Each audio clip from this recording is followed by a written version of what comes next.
بسم اللہ الرحمن الرحیم۔ ناظرین، آج سے تقریباً 5000 سال قبل ہجر کے علاقے میں مشہور عرب قبیلہ سمود رہتا تھا۔ یہ قبیلہ قوم عاد کی نسل میں سے تھا اور حضرت ہود علیہ السلام اور قوم عاد میں سے جو مومنین اللہ کے عذاب سے بچ گئے تھے، قوم سمود ان کی اولاد تھی۔ اس قوم میں بھی رفتہ رفتہ بت پرستی آ گئی تھی اور اس وقت یہ علاقہ سعودی عرب میں موجود ہے جو مدین صالحہ کے نام سے جانا جاتا ہے۔ مدین مدینہ کی جمع ہے جس کے معنی ہے شہر، جبکہ صالحہ مشہور نبی حضرت صالحہ علیہ السلام کی طرف منسوب ہے، یعنی حضرت صالحہ علیہ السلام کی بستیاں۔ مدین صالحہ مدینہ منورہ اور تبوک کے درمیان مدینہ منورہ سے تقریباً 380 کلومیٹر شمال مغرب میں واقع ہے اور مدینہ منورہ سے خیبر تقریباً 180 کلومیٹر دور ہے، جو مدینہ منورہ اور مدین صالحہ کے درمیان واقع ہے۔ بعض لوگ اس جگہ کی زیارت کے لیے جاتے ہیں، اگرچہ اس کی زیارت کوئی ترغیبی عمل نہیں ہے۔ آج بھی صبح سے شام تک ہجر یعنی کہ مدین صالحہ کی زیارت کی جا سکتی ہے، لیکن رات میں اس مقام میں جانے کی اجازت نہیں ہے۔ مدینہ منورہ سے جاتے ہوئے مدین صالحہ سے 22 کلومیٹر پہلے العلا نام کا ایک خوبصورت شہر آباد ہے، جہاں لیموں، سنترا، انگور اور آم کے علاوہ گیہوں اور جو کی بھی خوب کھیتی ہوتی ہے۔ لیکن العلا شہر سے صرف 22 کلومیٹر کے فاصلے پر مدین صالحہ واقع ہے، جہاں 5000 سال گزرنے کے باوجود آج بھی زندگی کا کوئی اثار دور دور تک موجود نہیں ہے۔ حتیٰ کہ پینے کے لیے پانی بھی موجود نہیں ہے، کیونکہ اس سرزمین میں سرکش قوم پر اللہ تعالیٰ کا دردناک عذاب نازل ہوا تھا۔ اس لیے جو حضرات مدین صالحہ جاتے ہیں وہ پانی، جوس وغیرہ اپنے ساتھ لے کر جاتے ہیں۔ حجاز مقدس کے تجارتی قافلے اسی راستے ملک شام جایا کرتے تھے اور عثمانی حکومت نے 1907 میں مدین صالحہ میں ایک ریلوے اسٹیشن بھی بنایا تھا، جو مدینہ منورہ کے بعد دوسرا بڑا ریلوے اسٹیشن تھا۔ غزوہ تبوک کے موقع پر جب نبی کریم صلی اللہ علیہ وآلہ وسلم اس علاقے سے گزرے تو آپ نے مسلمانوں کو یہ آثار قدیمہ دکھا کر وہ سبق دیا جو آثار قدیمہ سے ہر صاحب بصیرت شخص کو حاصل کرنا چاہیے، کہ یہ اس قوم کی بستی ہے جس پر اللہ تعالیٰ کا عذاب نازل ہوا، لہٰذا یہاں سے جلدی گزر جاؤ، اور یہ سیرگاہ نہیں بلکہ رونے اور عبرت کی جگہ ہے۔ حضرت صالحہ علیہ السلام اور حضرت ابراہیم علیہ السلام سے بہت پہلے حضرت نوح علیہ السلام کے بیٹے سام کی نسل سے ہیں۔ انہیں قوم سمود کے لیے نبی بنا کر بھیجا گیا تھا، اور یہ قوم بہت طاقتور تھی اور پہاڑوں کو تراش کر گھر بنایا کرتی تھی،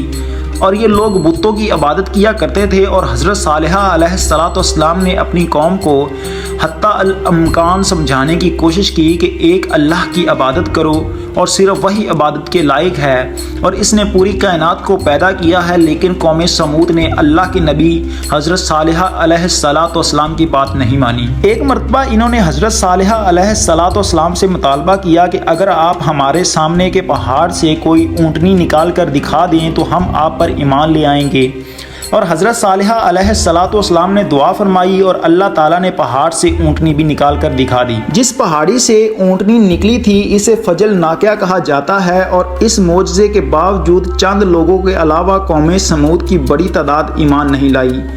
لیکن چونکہ انہوں نے اس معجزے کو اپنی آنکھوں سے دیکھا تھا، اس لیے وہ کسی قدر اس اونٹنی کا احترام کرتے تھے، اور حضرت صالحہ علیہ السلام کے فیصلے کے بعد کنویں سے پانی پینے کی باری مقرر کر دی گئی، اور ایک دن اونٹنی کنویں کا پانی پیتی اور دوسرے دن قوم سمود کے لوگ۔ مگر آہستہ آہستہ انہوں نے اونٹنی کو ستانا شروع کر دیا، اور حضرت صالحہ علیہ السلام نے ایسا کرنے سے منع کیا۔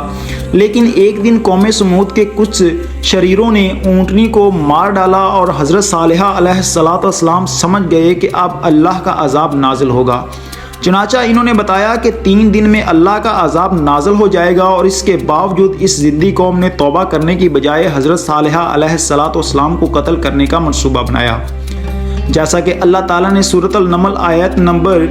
38 اور 29 میں ذکر کیا ہے۔ لیکن اللہ تعالیٰ نے انہیں راستے میں ہی ہلاک کر دیا اور ان کا منصوبہ دھرا رہ گیا۔ آخرکار 3 دن گزرنے کے بعد شدید زلزلہ آیا اور آسمان سے ایک ہیبت ناک چیخ کی آواز نے ان سب کو ہلاک کر ڈالا، اور اس طرح قوم سمود اپنی پوری طاقت اور قوت کے باوجود ہمیشہ کے لیے ختم ہو گئی، اور ان کی بستی قیامت تک کے لوگوں کے لیے عبرتناک بن گئی۔ اللہ تعالیٰ نے اس قوم کا ذکر متعدد مرتبہ قرآن میں فرمایا ہے، اور حضرت صالحہ علیہ السلام کا نام نامی بھی 9 جگہ پر قرآن کریم میں آیا ہے۔ حضرت صالحہ علیہ السلام اور ان کی قوم کا تفصیلی ذکر سورۃ الاعراف میں بھی آیا۔ حضرت صالحہ علیہ السلام نے اپنی قوم سے کئی مرتبہ کہا کہ اے میری قوم کے لوگو، اللہ کی عبادت کرو اور اس کے سوا تمہارا کوئی معبود نہیں ہے، اور تمہارے پاس تمہارے رب کی طرف سے ایک روشن دلیل آ چکی ہے، اور یہ اللہ کی اونٹنی ہے جو تمہارے لیے نشانی بن کر آئی ہے، اس لیے اسے آزاد چھوڑ دو اور وہ اللہ کی زمین پر چرتی پھرے اور اسے کسی برائی کے ارادے سے چھونا بھی نہیں، کہیں ایسا نہ ہو کہ تمہیں ایک دکھ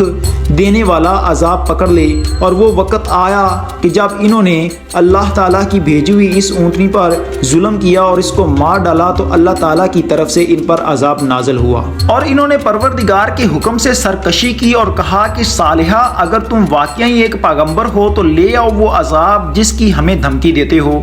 نتیجہ یہ ہوا کہ انہیں زلزلے نے آ پکڑا اور وہ اپنے گھر میں اوندے پڑے رہ گئے، اور اس موقع پر صالحہ ان سے منہ موڑ کر چل دیے اور کہنے لگے کہ اے میری قوم، میں نے تمہیں اپنے رب کا پیغام پہنچایا اور تمہاری خیر خواہی کی، مگر افسوس ہے کہ تم خیر خواہوں کو پسند ہی نہیں کرتے۔